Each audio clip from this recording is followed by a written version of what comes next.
Today, we'll be talking about internships, international collaboration, and community outreach.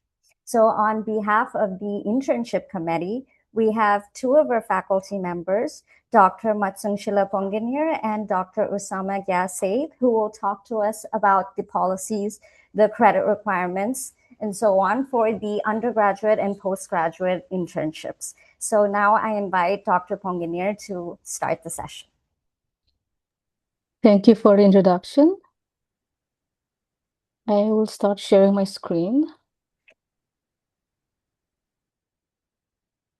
I hope my screen is visible.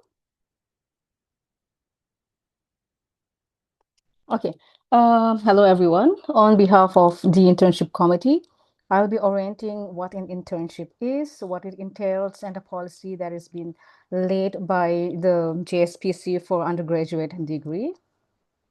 So when we look at an internship program, it's a structured learning experience in which students are required to engage with an external organization, and its aim is to bridge the practical knowledge along with academia. So please understand that we emphasize on the word external organization because in any internship that is conducted within JGU will not be credited for internship. Before we go ahead with internship policy, let's familiarize ourselves with the Office of Career Services, shortened to OCS. This operates as a central resource supporting students across all schools and may be reached out at the email given here. For the internship facilitation, the development and implementation of internship is coordinated by the JSPC Dean of Internship and the OCS. Please note that all the internship must be facilitated and approved by the OCS. In the event that a student wishes to find and complete an independent, self-identified internship, the organization must first be vetted and approved by the OCS. When it comes to JSPC, there are two types of internship. One OCS internships and the other is the independent or the self-identified internship. Students may either undertake online or offline internships. However, the school emphasizes on offline internships to provide exposure to real-world organizational environments and practical work experience. The internships compiled by OCS are made known to students via the superset. Now, what is a superset? It is an automated system that is run by the OCS for managing psychology internship opportunities, and students must sign up for it. For students who want to opt for self-identified internship opportunities, either in their hometown or in any other location, they must inform the OCS 2 months before the commencement of either the winter or summer break. The information provided by the student will then be reviewed by OCS to ensure that it meets all university and school requirements. Only once the approval is given by the OCS can the student proceed with independent self-identified internship. Now, we will discuss the JSPC's internship model. For the batch of 2026, which is a 4-year program, we have 4 winter breaks and 3 summer breaks. Please note that for each academic year, students must successfully complete 3 internships, each word with 2 credits. And further, the students must also complete a minimum of 2 credits based on either short-term study abroad program, online course, or industry certification. Now, to reiterate for each internship, right, 2 credits are allotted, which means for 3 internships, a total of 6 credits must be earned. Additionally, a minimum 2 credits based on short-term study abroad program or online course or industry certification is also required. Please remember that the OCS assistance will only be provided to those students who fill the internship mapping form and opt for OCS support, and those who adhere to the OCS JSPC policies. Internship credits will only be awarded once the following forms have been reviewed and approved. The five documents are offer letter provided by the internship organization, and then we have the student completed synopsis and student internship evaluation. We have the internship completion certificate as well as the supervisor feedback form. Now, regarding the internship duration, it will vary based on the organization. However, to qualify, JSPC requires at least 3 to 4 weeks of internship and a minimum of 40 total hours. The internship committee would also like to lay down some cautionary guidelines. Please report to the Dean of Internship and OCS if any organization reaches out to you requesting payment to secure internship positions. Further, do not communicate or commit to any organization not verified by the school or the OCS, with the only exception being wherein the communication with an organization is done as a part of an independent, self-identified internship. The school or the OCS do not use WhatsApp or other apps to communicate to students. Please use official communications only. And when you're considering internship opportunities, do not do avoid direct contact with organization and consult via OCS and Superset only. Applications for internship are only done through Superset. Now, these are some of the existing collaboration for JSPC internships. Regarding communication for internships, please be highly attentive to all emails received from one OCS and the other is the Dean of Internships, as these emails will contain all important information pertaining to internships, such as the opportunities, what are the procedures, what are the deadlines, what are the required documents, step-by-step instructions, and most importantly, credit and compliance requirements. Please read each email carefully and respond promptly whenever required, as missing out an email may result in missing out on important deadlines as well as internship opportunities. You may contact us to the JSPC OCS or the Dean of Internship, which is Dr. Akanksha Srivastava. Thank you. I suppose that we'll be taking the questions later on, right? Thank you so much, Dr. Ponginir. So we'll have Dr. Osama present, and then we'll take the questions for internships together. Sure.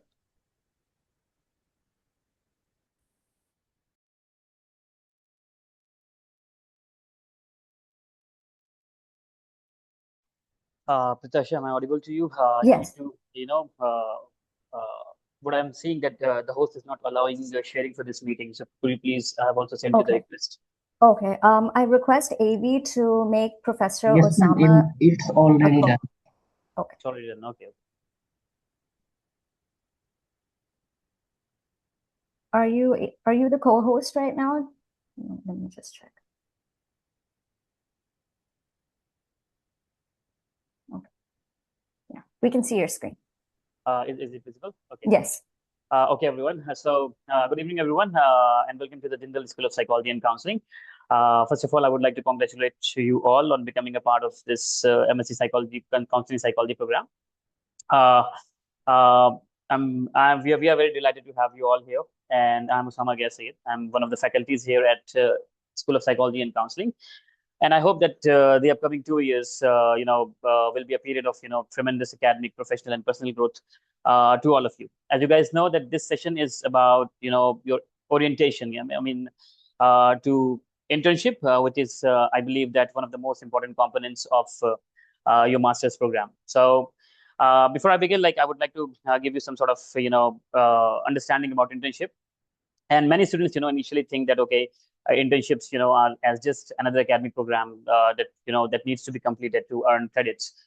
However, as you begin or before you begin your program, I would like that you think about, internships from a very different perspective, because I believe that, these internships are your first opportunity to move beyond your textbooks learning or classroom learning. It will give you opportunity to begin functioning as a full-fledged counseling psychologist in a real world setting. So before we begin, I would like to tell you what internship is all about. So if you look at the definition or simple definition, so internship is simply about a kind of structured learning experience in which you as a student are required to engage with an external organization. So the word which I would like to emphasize here is about the external organization, which means that that the purpose here is that you are engaged with an external organization to provide you the exposure to professional environment, right? Uh, Professional environment, so that you can engage with the organization outside the university. And this is I believe one of the biggest benefits or advantages of doing internships, because it will help you bridge the gap between the theory and practice. Over the coming years, what you will be learning about various counseling techniques, assessment practices. You will be also learning about the various ethical principles that are needed to be employed during during the counseling settings. So all what you will learn during your classroom and textbook learning, I hope that you will be applying all these principles during this internship. So you will develop counseling and ethical skills. You will establish your professional identity. It will also make you ready for advanced practices, and you will also have exposure to diverse population. So by diverse population, I would like to say I mean to say that you will depending on your choice, depending on your interest, you will be working with maybe children. You will be working with adolescents, adults, maybe older adults. Somebody please admit Saisha. I mean, I can also admit. Yeah. So you will be working with different population, and this diversity. I hope that it will broaden your understanding about human behavior and mental health, expertise. And now, that we understand, why these internships are valuable, we need to understand like what is the program structure is all about. So this program structure is, each and every student is required to complete 3 internships. So these 3 internships, are distributed, specifically, first internship you are supposed to complete at the end of semester 1, which is about between December and January 2020, December 26th and Jan 27th. Then at the end of semester 2 and at the end of semester 3. So in this way, you will be completing 3 internships. And what is this? Somebody is writing on the screen.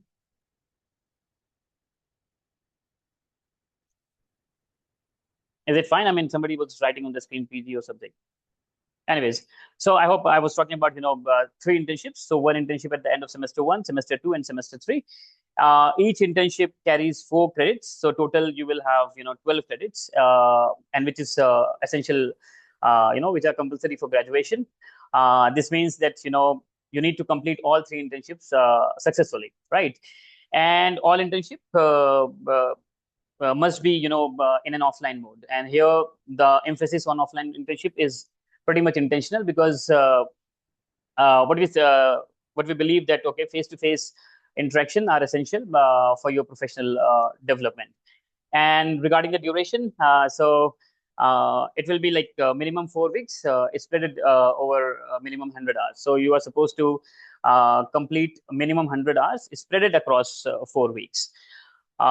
Now, regarding who facilitates your internship process, so internship is coordinated by the Office of Career Services in collaboration with Dean of Internship at JSPC.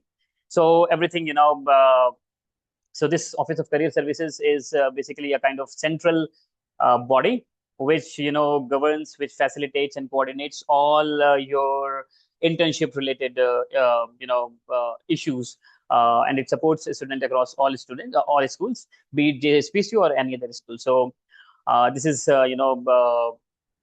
how it is facilitated, and throughout your journey, throughout your stay at JSPC, you will be receiving important emails, communication through uh, through these offices, through Office of Career Services and JSPC Dean of Internship.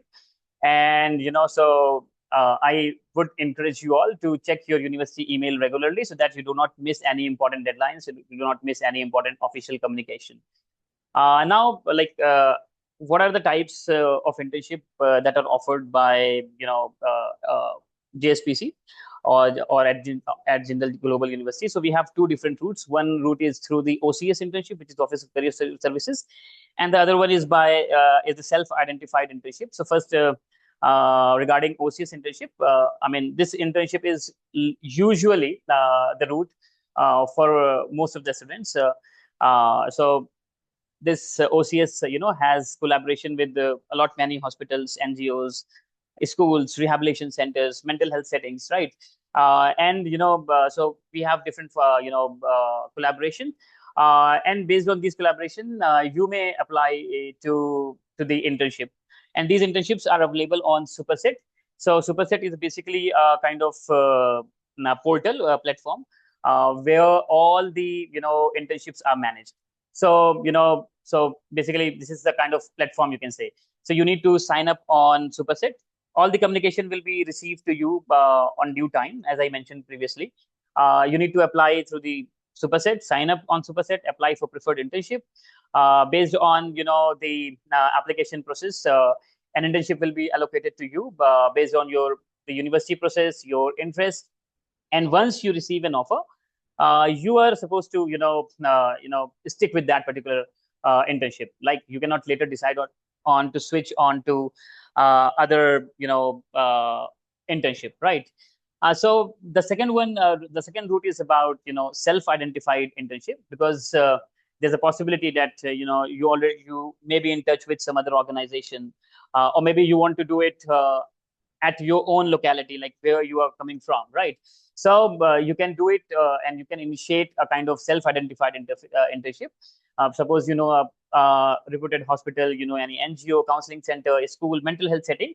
You can simply do an internship with them, but it doesn't mean that you do it in isolation. You need to share your interest.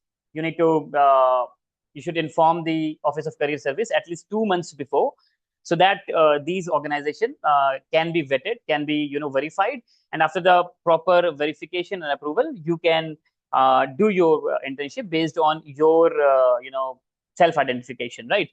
So all in all, what I would like to say here, whether you do it OCS internship, whether you do it self-identified internship, all internship must be facilitated and approved by the Office of Career Services, right? So you understood about OCS internship, you understood about self-identified internship. The next step is that if you are doing self-identified internship, so there are certain set criteria, which is the basic minimum requirement for any organization to have. So every approved site must have a qualified psychologist, and who need to have at least master's degree, which is the minimum degree for your supervisor to have, right? So this is what I'm telling for the self-identified internship. So your supervisor should be available for your regular guidance, for your evaluation, and to provide you constructive feedbacks, right? So this is the basic minimum requirement for any internship site. And then so these are some of the approved sites. So you can intern in hospitals, clinics, rehabilitation centers, schools, universities, NGOs, communities, Center for Neurodiversity, Trauma and Grief Centers, right? Telecounseling. And you can also work in correctional setting, for example, but it is subject to approval and based on the case-to-case internship that comes to us. But along with doing all these internship, you also need to maintain some sort of decorum, some sort of responsibility that also is on your shoulders. So during your entire internship, you are expected to maintain the best possible or the highest standards of professionalism, right? So you need to follow or adhere to the ethical principles. Communicating effectively. You need to communicate respectfully with your supervisor, with your colleagues, where you intern. You need to complete your assigned number of hours, attain supervision hours, right? And fulfilling all your responsibilities that are delegated to you. You need to respect your workplace where you are going to do your internship, because one thing you need to be pretty much careful that you are not only representing yourself, you are also going to represent the school, right, which has reputation. So this is what is expected from you, because your professionalism has some sort of impression on the organization. And if you perform better, it will help us build better communication, better collaboration for future students. And so documentation. So once you complete your internship, you need to maintain certain documentation, and this maintaining proper documentation is pretty much important. So you will need to submit several documents. For example, you need to submit your offer letter, your weekly logs, synopsis, like what you have done throughout your internship. You also need to submit a feedback form. You need to submit your completion certificate and your supervisor feedback form. If you are confused, like I'll be there for your question and answer. Apart from that, each and every kind of communication will be sent to you through the official communication channels, through the email IDs which I have already shared with you. And so along with these documentation, there is something what we have called as weekly log. And in this particular weekly log, which I guess is one of the most important components of your internship, so it's basically a record where it's a record of your entire internship journey, right? So you need to write about the like where you are interning, the number of hours you have completed in a particular week, the activities done by you, the supervision received by you, right? The skills you have learned from that particular week, right? The challenges you have faced, right? And you may also require to write the reflection, like what you have uh, learned in your classroom, and what you think uh, about the brief summary of your work, and a reflection on what you have learned during that particular week. So this is what is expected from you. And this is the caution and compliance guidelines. Matsung has also uh, talked about these guidelines.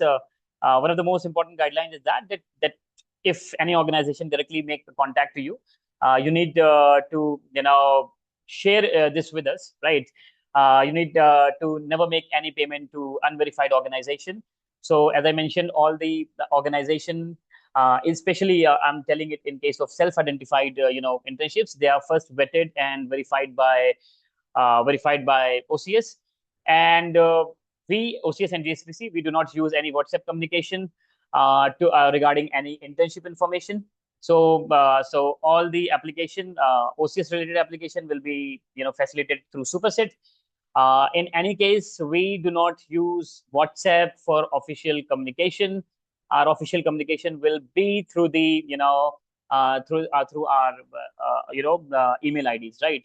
So if you find that okay, anybody is asking money from you and the organization has not still been vetted, please do inform us. And most importantly, remember that this internship, these three internship are mandatory graduation requirement. So you need to comply with the with this particular policy, with this particular credit requirements.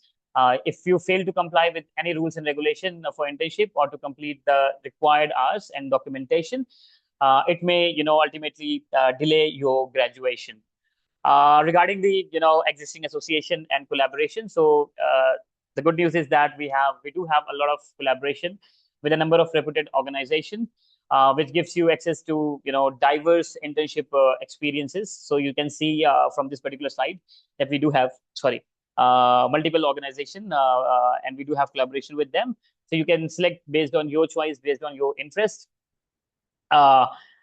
These these collaboration, it will help you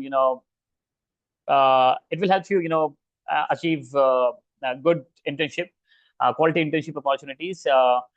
I would personally encourage you to explore different setting, because you have first, second, and three internship programs. Until or unless you are pretty much sure that okay, I want to work specifically in a particular setting, then it's okay that you do in a specific setting. Otherwise, I would encourage you that you explore various settings, be hospital, NGO, school, rehabilitation. Right, it will ultimately give you a wide range of client population and professional environment. And this is the important communication regarding internships, so you can be in touch with us regarding any issues you may face. You may be in touch with Professor Akansha Srivastav, who is the Dean of Internship. You may also be in touch with me, I mean, if you have any queries later on. Yeah. Thank you. Thank you so much. Thank you so much, Professor Osama. So we do have a couple of minutes for quick questions for either the undergraduate and the postgraduate internships. So I saw a couple of questions in the chat, and I think they were addressed by Professor Matsum. If there are any other questions, you can either unmute yourself or you can type it in the chat.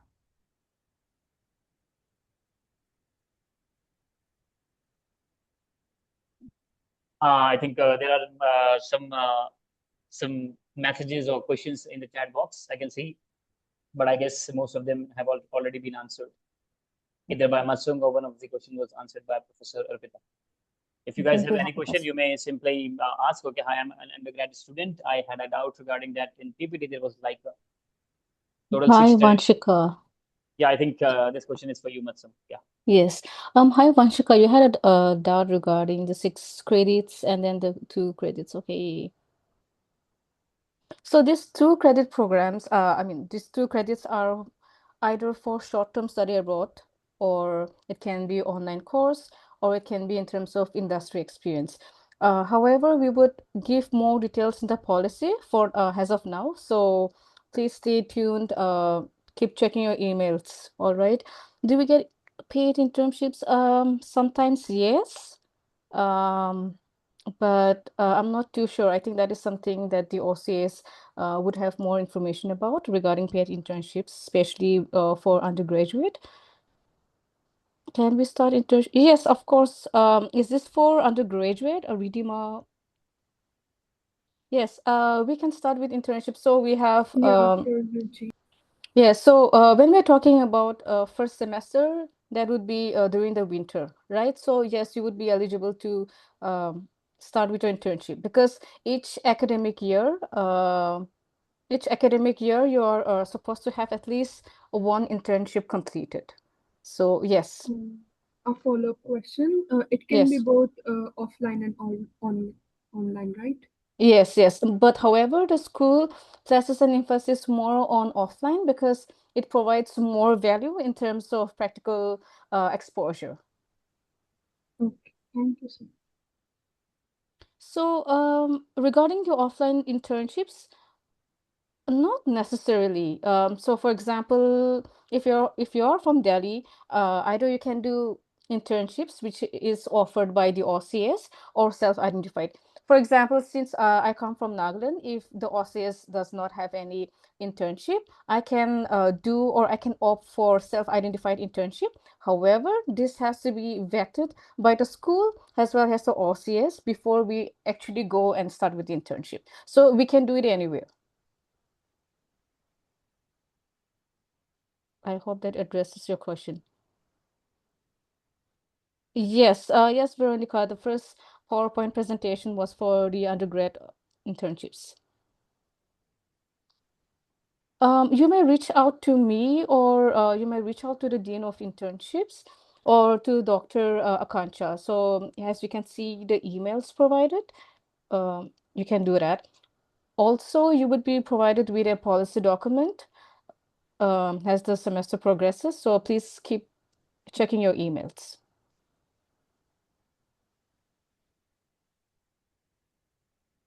I think we don't have any other questions. Yeah.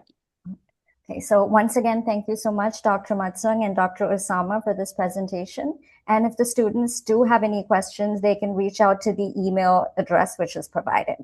Yeah. So next, thank you so much for having me. If I was too fast, I mean, because of the lack of time, you may reach out to me for any queries related to PG internship. You may reach out to me as well as Professor Akansha. My email address, I'm just typing in here. It's And for any queries, you may reach out to me.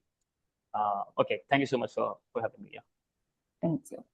So next we have Dr. Arpita Gupta, who's an assistant professor and the assistant dean of international collaborations. So she'll be talking to us about student mobility opportunities. So Dr. Arpita. Thank you, Professor Pratyasha. Let me quickly share my screen. Professor Usama, could you please stop sharing your screen?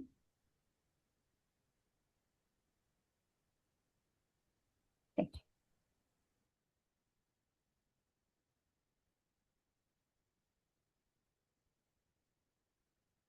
Okay.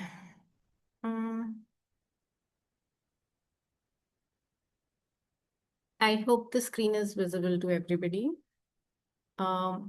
Yes. Hello, everyone. My name, as introduced, is Dr. Arpita Gupta. I am the Dean for International Collaborations at the General School of Psychology and Counseling. Just confirm for me if the screen is visible to everybody and the slides are visible. It's visible, yes. Okay, great. So before I start talking about the international opportunities that are available to the JSPC students, I would like to know how many of y'all have plans of maybe doing an international degree after your, JGU degree, or if you had plans. So give me a heart or give me a thumbs up if that is something. Oh, I'm getting a lot of raised hands. Thank you. Right. Thank you. Seems a lot of you have interests. So, what I'm going to talk about is the number of ways JSPC can support your international aspirations. So at JSPC, we have international level collaborations at a number of levels, both for the students as well as the faculty, both in terms of education as well as in terms of research. When it comes to students, for most of you, what is of import or what is of relevance are the semester exchange or abroad programs. We have dual degree agreements. There are short-term study abroad programs, which are your summer school and winter schools. And then we have master's progression collaborations. So, if you're not yet aware, JGU is, as a university, has more than 600 collaborations internationally, and most of these universities are in the top 1,000 world rankings in the last year. Right. Okay. So before I talk about these programs, I think it's important for me to highlight that while at the school, there is an entire office called the International Collaborations that oversees the international opportunities for our students and the school. We liaison with the Office of International Affairs and Global Initiatives, which is a university-wide office, administrative office that oversees international collaborations for the entire university and helps facilitate all these opportunities. It helps the students when they are applying for visa. It helps them when they are at the partner university for a semester or during their summers or winters. This is also the office that oversees a lot of international students that come to JGU either during winters for short-term programs or throughout the semester when they are coming as exchange students. So moving on, we have, like I said, there are 4 kind of opportunities. Most of these opportunities are applicable to UG students. I will highlight the opportunities that PG students can avail. So the first thing that I'm going to talk about is short-term study abroad programs. What are short-term study abroad programs? These are something like summer schools or winter schools. If you can see some of the names, and this is not an exhaustive list, we have summer schools and winter schools with Harvard, Oxford, London School of Economics. This summer, a lot of our students went to Japan for summer schools. These are generally 2 to 4 weeks long. They help students get international exposure. They're also credit bearing. So, if a short-term study abroad program is 1 week long, that earns a student 1.5 credit. If it's 2 week, that earns them 3 credit, 3 weeks, 4.5 credit, 4 weeks, 6 credits. Okay. Now, the credits for a 4 year degree, there's a cap.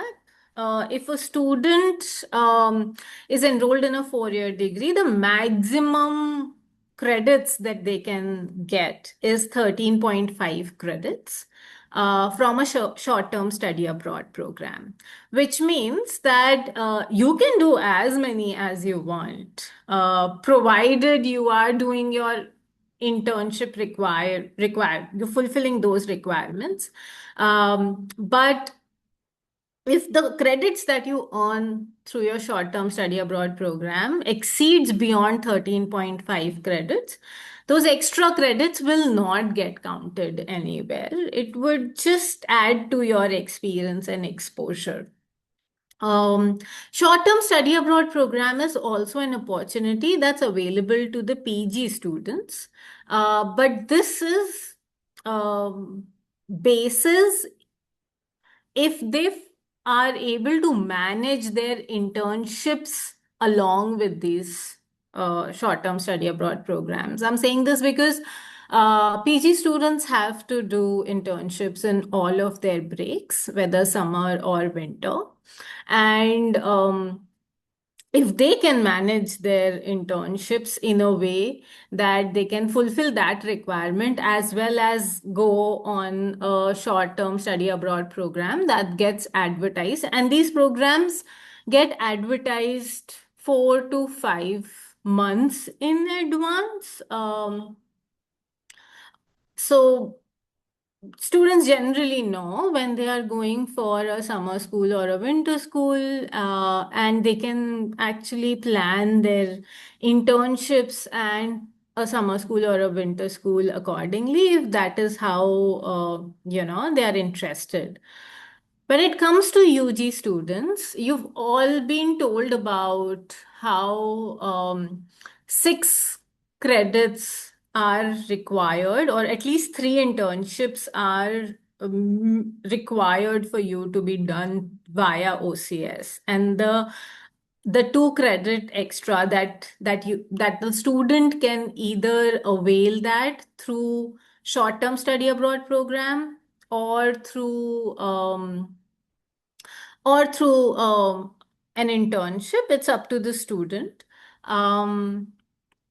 Having said that, the short-term study abroad programs credits can also substitute for your academic credits. So, as I'm sure you're aware by now, that when it comes to your academic credits, there are some core courses and then there are elective courses. Core courses are compulsory and those courses cannot be substituted. But elective courses are, something that you choose. And short-term study abroad credits can also substitute for your elective credits. Okay. Moving on. I've covered so far short-term study abroad programs. Next, I'm going to, and this is the second kind of opportunity that's available to our students. This is semester abroad and exchange programs. This is where our UG students get to spend a semester at any of our partner universities. And we have more than 50 plus universities that we have partnered with for our psychology students. The students go and select courses for an entire semester at that university. They earn their credits. During their stay at the partner university, they get opportunities to interact with professors there, see the psychology labs, see how research is happening, make networks, build connections, and find opportunities there. In the past, several of our students who've gone for semester exchanges to international universities have ended up going for their PG courses to either the same university or a completely different continent because they've already gotten some kind of an idea about one place during their semester exchange, and which has allowed them to make a choice of uh, where do they want to do their master's education. So, just to give you a very broad idea, this is me highlighting the kind of, or the basically the geography of our MOUs currently. We have 5 partners in Australia. We have around 14 partners in Asia, covering Hong Kong, Malaysia, Philippines, South Korea, China, Israel, Japan, Taiwan, Turkey, and UAE. We also have 14 partners in Europe, where majority of them are in the United Kingdoms, but we also have partners in Switzerland, Germany, Netherlands, Italy, Ukraine, and Russia. We have 9 partners in North America, 3 in Canada, rest in USA. We have 2 partners in South America. This is for semester exchange and abroad. Okay, coming to the third kind of program.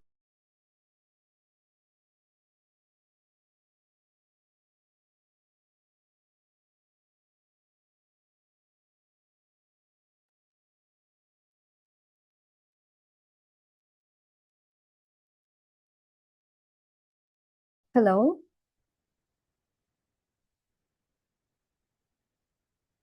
I think she has lost her connection. Yeah, I think she's exited the meeting because of connectivity issues. We'll just wait another minute or two for her to rejoin.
Hi, apologies. I lost my network there. Um, Let me start resharing.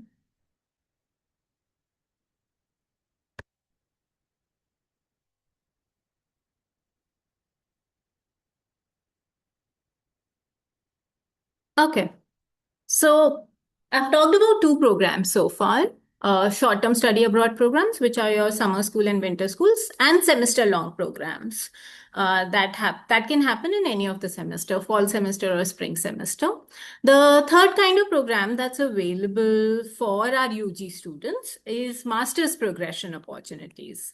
So we have a number of agreements, MOUs with our partners for which allow our students to get direct admissions into their one-year master's program. We generally share further details about what these universities are, and in those particular universities, which all programs, which all degrees do we have agreements with, as well as the kind of financial discount that might be available to the students, because the students are going through the JGU partnership. So currently for master's progression, we have a number of partners in UK and USA. So in US, we have Johns Hopkins University as well as Northeastern University. And in London, we have a number of universities from Glasgow, Nottingham, Sussex, Kent to Loughborough, Exeter, Portsmouth. This kind of master's progression is contingent upon the minimum required CGPA that the university might has laid down as basic requirement. That's about master's progression. Finally, I'm going to talk about the fourth program, which is a dual degree. What is a dual degree? Dual degrees are degrees available to our UG students, where our students can do 2 years, the first 2 years of their education here at Jindal, and they can do the next 2 years of their education at our partner university. Currently, we have a dual degree agreement with a university in US, and we are almost on the flag end of finalizing a second dual degree agreement with a university in UK. So, when it comes to dual degree, if any of y'all are interested in a dual degree pathway, which means you want to do, part of your degree here and part of your degree at University of Evansville. University of Evansville is in Indiana. In USA. It was founded in 1854, and their psychology department offers both BA BSc degree. They also have a PsyD program in clinical psychology. Their undergraduate psychology program also has so they have a sort of a summer campus in UK, which is housed in a castle, and the undergraduate students at University of Evansville have the option to go and complete one of their semester in that. That's also available to our students who want to do a dual degree at University of Evansville, while also getting their BA or BSc degree in psychology from JGU. So before I go to that, I do want to highlight that doing a dual degree with us means the student needs to make up their mind in their first or the second year itself, if they want to do a dual degree, because at the start of third year is not when a student can sort of avail this opportunity. Financially, for a dual degree, the student pays full JGU fees, tuition fees, and any other fees in the first 2 years to JGU. And when the student goes to Evansville for 2 years, they have to pay 50% of their tuition fees to JGU, and they have to pay full Evansville fees for their 2 years at Evansville. When a student does this, they will get, basis whatever they have opted, they will get either a BA or a BSc degree from JGU, and they get a BS degree from University of Evansville. So the International Collaboration Office organizes open houses every semester to talk in more detail about these opportunities. You all are welcome to attend these open houses in any of the semesters, where we talk in detail about that. But at this point, I think it's important for you to know that this is an opportunity that's also available. And if you are keen on an international experience and an international education, this is quite possible even while you are enrolled at JGU in JSPC. So, while all these opportunities are available, you need to also fulfill certain requirements to be able to get these opportunities. Uh, there's a there's a systematic application process for these opportunities. uh, we require you to give to academic references from your teachers. The most, at least for the semester exchange and dual degree and master's progression opportunities, STSAPs are available to all students. Irrespective of how they are performing academically. For other opportunities, you need to really maintain a good CGPA, because these are competitive opportunities. With some universities, we have only one or two seats where we can send only one or two students per semester, or for master's progression. So you really need to also work on your academics to be able to avail these opportunities. The application process also requires you to send your CVs, your statement of purpose, which talks about why a particular university or why a particular program you're interested in. Attach any relevant document that could be about, your passport or language certificates that the university might require for you to furnish, and all of that. When it comes to getting more information about these programs, you can either write to JSPC_IC at jgu.edu.in, which is the official ID for the International Collaborations Office, or you can write directly to me at arpita.gupta@jgu.edu.in. At this point, I think it's important for me to highlight to you that if you will just write Arpita Gupta through your Outlook accounts when you get it, there are two professors by the name of Arpita Gupta, and it might land not in my inbox, but in other Arpita's inbox, which might not really be helpful. So keep that in mind if you're writing directly to me. That's all at my end. I'll be happy to answer any questions that you might have. Thank you so much, Dr. Arpita, for that presentation. Now we'll open the floor for questions. I do see one question in the chat. If PG students avail this opportunity, will they get credits for this too? PG students, okay, when it comes to the PG program, I do want to say that our master's program in counseling is a very curated sort of degree, which doesn't have a lot of elective component. So if you can manage to go for these programs, there's no assurance that it can substitute for your elective component, because there's not much elective component. Most of the courses are compulsory or core courses in the master's program. And they will not substitute for their internship credits for sure.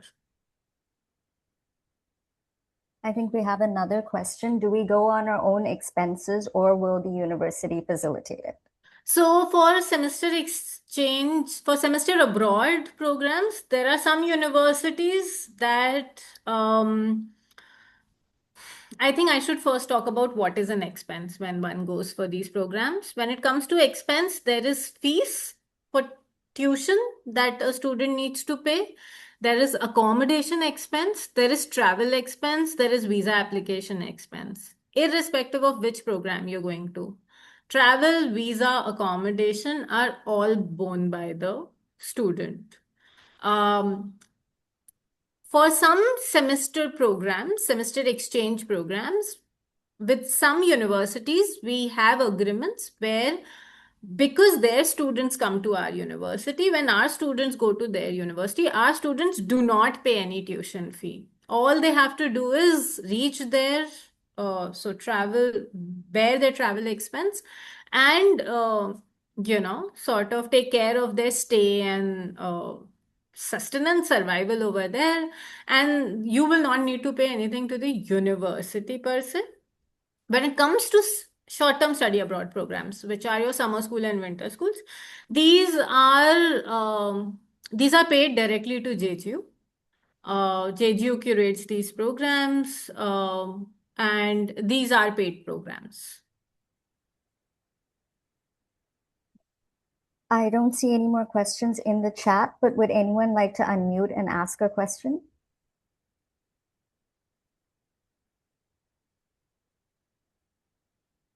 Yeah, welcome. Yes. Hi, Vandita. Hello.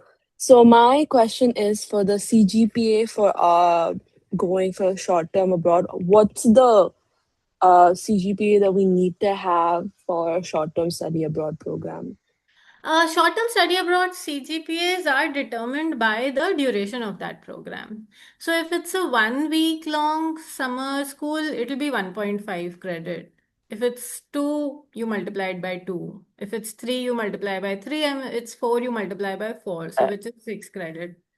Um, yeah.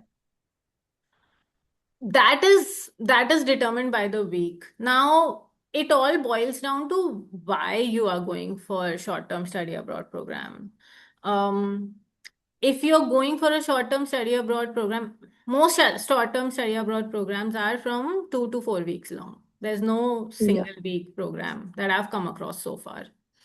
A 2 week program will get you a 3 credit, which can substitute for your 3 elective credits, which can substitute for your two internship credits that Oh, Professor Matsungshila had talked about, right? yeah. But My question was, what Mhm. should be our CGPA to Oh, you were qualify asking for the? CGPA. For Yeah. short-term study abroad program, no CGPA. It doesn't matter. Okay. Yeah. Yeah. Done.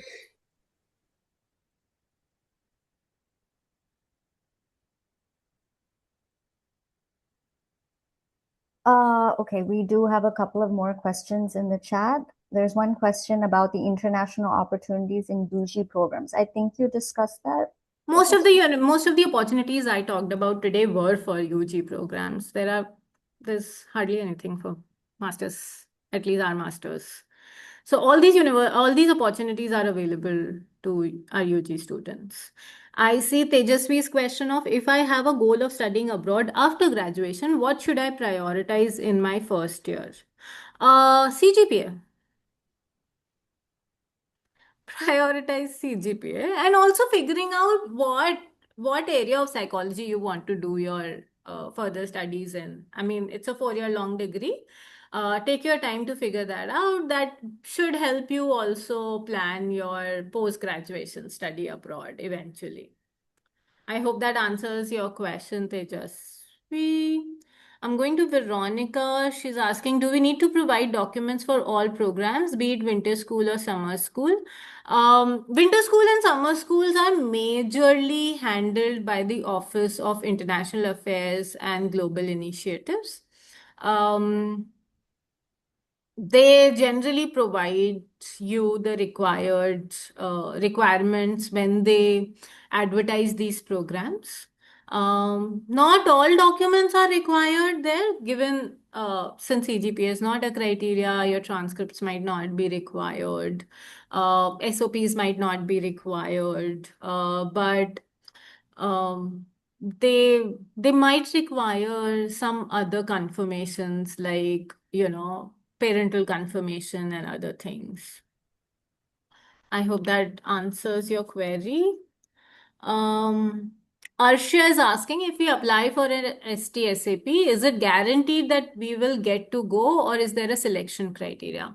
Arshia, that actually depends on how popular that STSAP is. For instance, Our Harvard Law program is so popular, or even the Harvard Summer School is so popular that it gets really competitive. And IAGI, I think, then sort of asks for more information to figure out which student would fulfill the criteria. For such programs like Harvard and Oxford, academics do become an important criteria then, because these are very competitive and not like very limited seats are available there.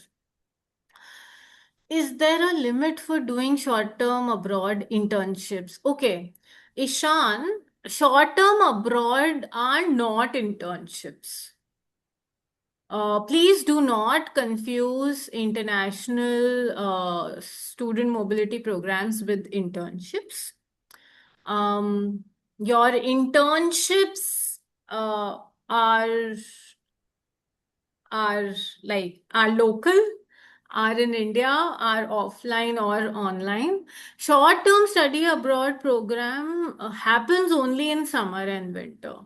There is no limit per se by the university, but you can only do them while you are enrolled here, right? And at JSPC, you can only do them once you have fulfilled your internship criterias. You will not graduate if you've not fulfilled your minimum internship requirement. If you do short-term study abroad programs and earn more than 13.5 credits, none of those credits will count for anything.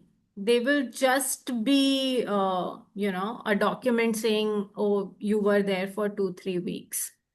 And of course the experience that you earn there, but it will not help you academically in terms of credits or fulfilling any kind of criteria for getting the degree. I think we do have a lot more questions, but I do request Professor Arpita to choose any one more question to answer, and then the participants can email Dr. Arpita Gupta or the International Collaborations email, because the questions just don't seem to be ending.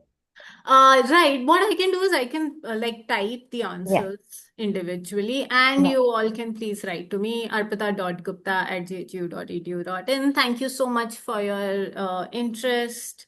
All the best. Looking forward to meeting you all in person in the coming month. Thank you. Thank you so much, Dr. Arpita. Finally, we have with us Dr. Nitika Kumar, who's an assistant professor and the assistant dean of community outreach. So she'll be talking to us more about the committee and the outreach initiatives we have here at JSPC. Over to you, Professor. Hi, thank you. I hope I'm audible. Dr. You Gupta. All right. Thank you so much. I like the fact that Arpita has just, spoken, because we have the students at least awake. I know a lot of you are still stuck up with the questions about the international, opportunities that you all have. So I'll probably be, very quick. I just have a few quick pointers to share with everyone. So I'll just quickly share my screen. Yeah, I hope that's visible for you. Yes. All right, perfect. So good evening, everyone. I am Dr. Nitika. I'm an assistant professor at JSPC, and I'm also the dean for the community outreach program.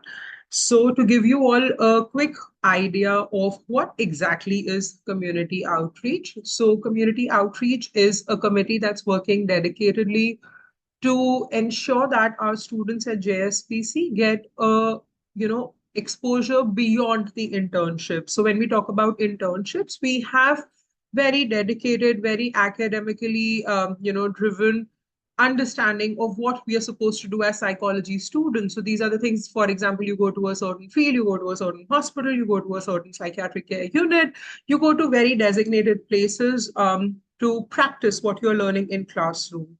But what we've realized and what we've always envisioned is that our students get an opportunity to develop holistically, right? Which means you should get an opportunity also to be able to apply your counseling, your psychology related, because not necessarily counseling, but essentially everything that you're learning in the classroom out in the open in a much more, I won't say unstructured, but in a much more semi-structured way where you get to explore, really explore what it is to be out there with people, right?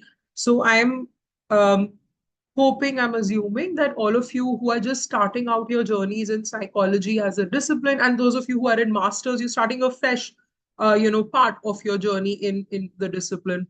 So we often come across this understanding that in our country, in the place that your university also is physically situated and geographically situated in, um, there is a lot of lack of knowledge that we have about people out there. So when you're studying certain kinds of things in the textbook, what really happens in the field may feel very, very different to you on a lot many levels, right? So the aim of the community outreach committee essentially is to give our students a scope of moving beyond the classroom to actually interact with and engage with the community in a non-clinical setup, right? And often very, very unstructured. So we're actually, we were coming with the aim of going out in the community. So for us, community has a lot of different definitions. We, in the past, many years of working, we've actually focused on communities that are around our campus because we want this to be a space where our students actually get to go out, right? So we do a lot of work on campus and we do a lot of work outside the campus as well. That's why we say it's around the campus, because it's also logistically more possible for us to kind of gather our students, and along with the teaching mentors you can be taken out to the field to actually experience the community outside. So what we do essentially is we do not restrict ourselves only to mental health support, because mental health support essentially is something that you will also be able to experience in the internships, right? So we have a lot of biology related content. We have a lot of general health related content in our course. We also have a lot of general health related discussions, right? So in the community outreach program, we take care of holistic health of the communities. We're not responsible for doing too much for them, because of course we'll also be starting out with a certain set of resources that we have. So what we do is basically we pool our resources for the community. I'll just show you a couple of programs that we've done in the last semester, because going through everything that we've done so far is going to be too much. So I think I'll visually give you some idea of what kind of things has community outreach been doing in the recent past, right? So, and also, yeah, from, speaking from experience, why community outreach becomes something that students often, those of us, those of our students who've been there with us for a very long time, why they like or appreciate this program is because they get to be hands-on with people, right? Really speak to them about their concerns and offer, whatever little help, support, empathy they can. So that's like a very nice space for exploration and experience. So what matters is not the team on the left. You will meet all of the faculty, hopefully at some point during your stay.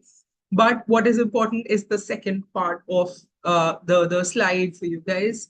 So as soon as you start the program in August, will you be allowed to volunteer? So please know it's a volunteer-based community, which means that you will be getting forms to nominate yourselves. And after some scrutiny, we select the volunteers for the committee. You do not get to volunteer in your first year of stay at JSPC, but essentially that now we've kind of moved it to the first semester at least, because in the first semester, you'll be simply too busy getting, a hang of campus life, getting hang of what college life is, what, academics at campus looks like. So therefore, in the first semester, we will not, officially recruit students from the first semester of the bachelor's program, at least. MSc, this restriction doesn't apply. MSc, because we believe that you've already had some experience on your hand, you are allowed to join as volunteers in the first year. For the BSc, BA programs, we will have you join in second semester onwards. So we'll still be a little restrictive about whether or not we can take you out to the community. We'll do that only once we've assured that we've trained you enough, right? So training is a very, very important component of what we do.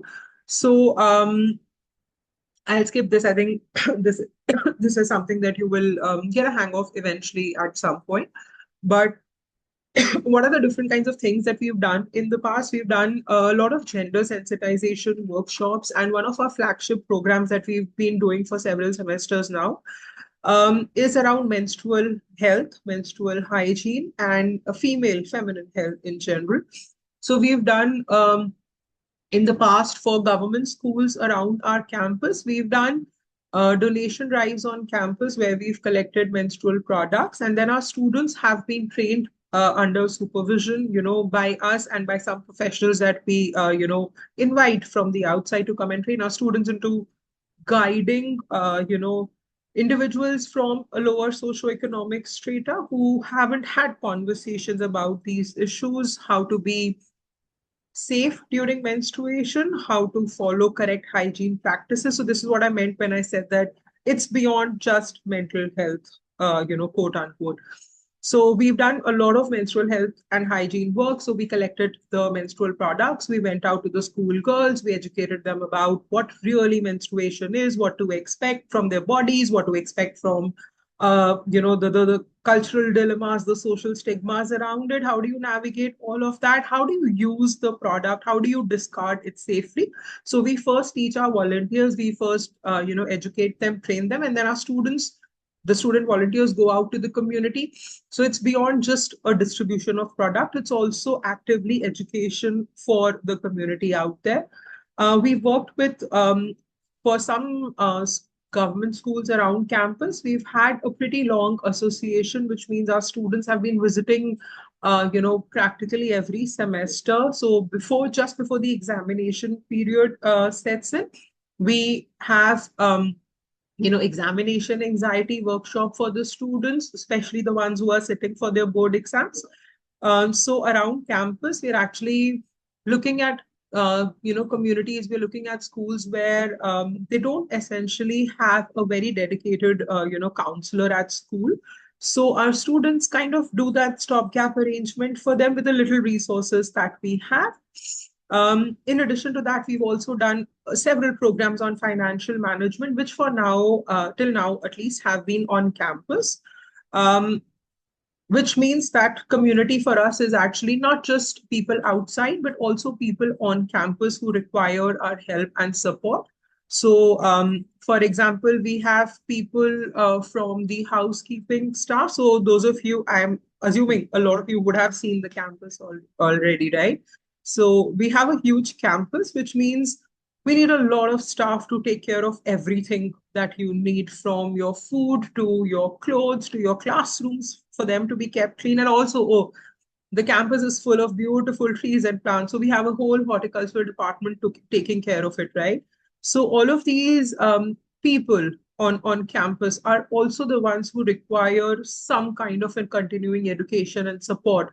So as a moral responsibility of sorts, and also as an outreach attempt, we've done several workshops for the housekeeping staff. We've had some dedicated workshops for the female staff on campus. So the housekeeping staff, the sanitation workers, we've had workshops on financial literacy for them, where we've educated them about the government policies around finance for them. How can they save up? So there are lots of different initiatives by the government where they pay up for example, the first girl child that you have. So there is money that's provided for you. There are zero account balances that you can maintain. And how do you essentially save on a very little salary or income? So again, these are just a few things that I'm speaking about. So the idea is that it's not just schools that we are targeting at, the government schools. So when I say schools, one thing is very clear. We're not looking at all schools around campus. We're looking at schools that would benefit from this help, because this is essentially work that does not pay us, right? So it's a community-based work. It's a responsibility-based work. So we identify every semester continually as an ongoing work. What are the areas? What are the places? What are the localities around the campus? And also now we are extending to Delhi in the coming semester, where our students can go and benefit the people out there. So we've also done work on suicide prevention. We've been visiting certain old age homes around campus for quite a few semesters. Now I'll just show you snippets as we move forward. So our students actually been so this last semester we've done a fundraising event on campus in collaboration with an NGO, and very happy to and very proud to announce that this NGO is actually a student-led NGO. A couple of our students who have volunteered with us in the past have established an organization of their own, and they're doing a lot of work beyond COP by now. So we did a fundraising collaboration with them on campus, and we raised close to 8,000 plus on campus itself, and that was it was a 1 day short event that we had, and the proceeds of that have gone to a food distribution drive that we've done for a slum area around Haidarpur, which is in New Delhi, right?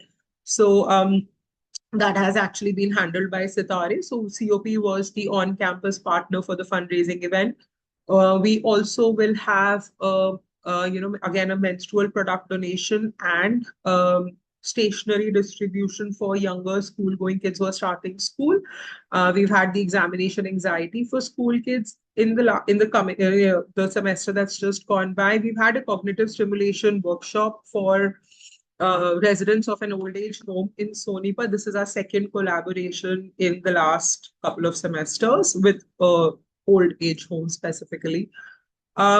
We've also, in addition to what students doing, what volunteers are actually doing in the committee is number one, planning events, looking for places around campus where we are going. So it's all a collaboration between the faculty and the students. So students also get this autonomy of deciding what places they want to work with, what kind of issues they want to work towards.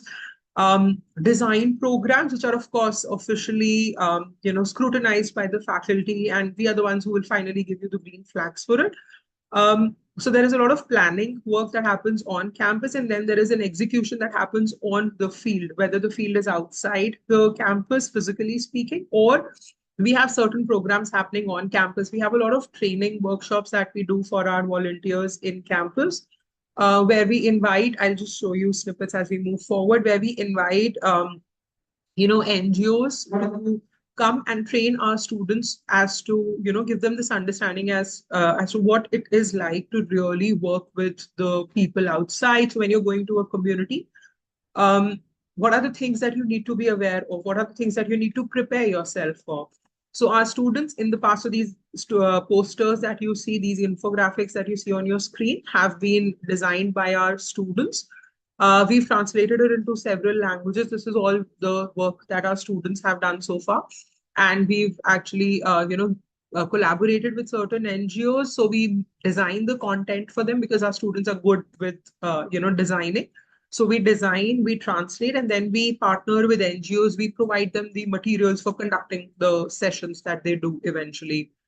We also have our students making certain reels. I'm not going to play this one right now. Making reels for change is what the students like to call it, where we are creating short reels within campus. We're creating short reels in the community that we are working with to raise awareness of certain issues that we may be working with. For example, in one of the previous semesters, we've done a street play on suicide prevention that first was, done on campus, with the local student body as the audience. And once we got hang of, where are we going right? Where are we going okay? What do we need to improvise on? Our students have also done this play in communities around campus as a means of spreading awareness about suicide. These are all pictures from our previous, so this is the menstrual product donation drive that I was talking about. So these are girls from class 6th onwards who are just starting their menstruation, who are about to start their menstruation. So our students are first always educated. We make sure that we first sit down, really understand what we are working with, and before we go out in the community. So we've done certain body positivity workshops for students.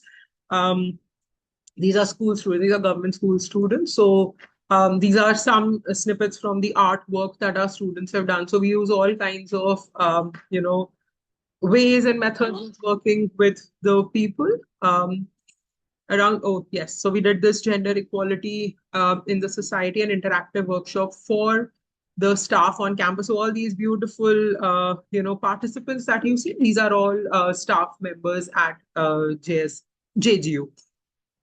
So we've also, on Labor Day, 1st of May 2025, our volunteers went around the campus and gave small tokens of gratitude to the staff around, thanking them for what they've been doing.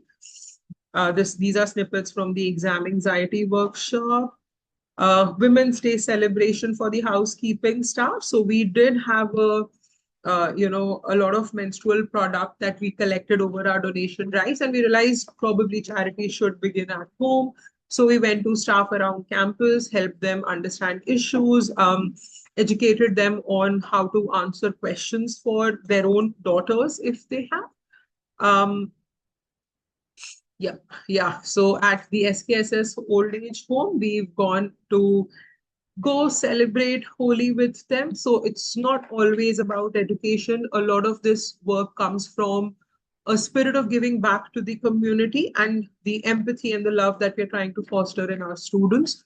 So we went to the residence. We've actually gone to this place twice. I'll show you. We went for Holi in the previous year, and we also went for Diwali at a later time. Our volunteers, decorated the entire place up. They put lights around. They took sweets for the residents. And one of the favorite things to do always is to play cards with the elderly. They really, really enjoy the work. So in the last couple of semesters, we've also had the Hara Jeevan NGO come to campus. So the spokesperson from the NGO came to the campus and helped our students, did an interactive workshop on mercury health hazards and how to manage mercury related waste. The last one, so the cognitive stimulation workshop that we did for the elderly in 26. That's all. I think this is the basic idea I've already shared with you guys. Does it mean that you cannot participate, not pitch in at all in the first semester? No. If you think you have ideas, if you think you want to already, so we've had in the past experiences where somebody in the first semester wanted to reach out, just say a hi, I've been working with different places and I would want you to get in touch with this NGO. Can I just step in? We are always welcoming. We just don't recruit you officially in the first semester to give you time to adjust to campus, but that doesn't mean you can't start early. You can always do that. So be in touch with your seniors. Of course, you have the JSPC community outreach email ID on the screen. In case you have any concerns, questions, please feel free to write to JSPC community or to me. My ID is on the screen for you. Thank you so much, guys. Thank you so much, Dr. Nitika. So we do have time for questions. I don't see any questions in the chat, but feel free to unmute yourself to ask any questions.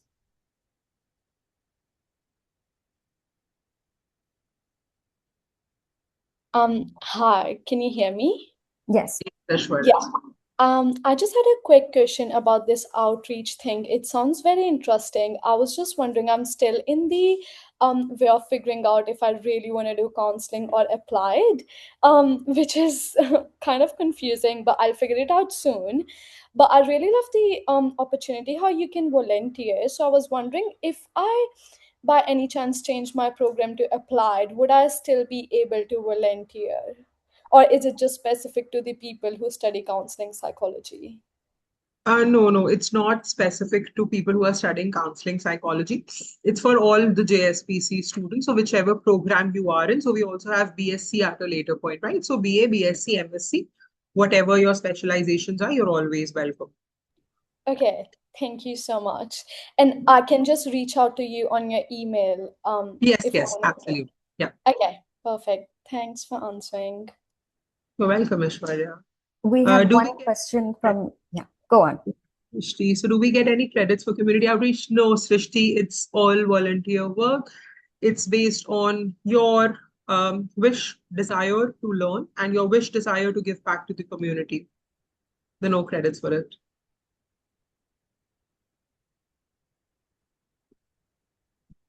You're welcome. Any other questions?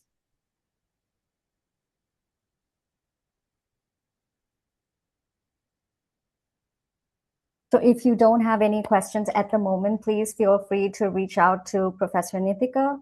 She will answer any questions you have. Once again, I would like to thank all our faculty members here today, Professors Matsung Shila, Professor Osama, Professor Arpita, and Professor Nithika for taking the time out to talk to us more about our internship programs, international collaborations, and community outreach. So, and also like to thank the participants for their questions. And we do have one last day for the immersion program, which is next Thursday, and that will be led by student representatives. So you get an opportunity to talk to your seniors as well. So thank you so much, and I'll see you next Thursday.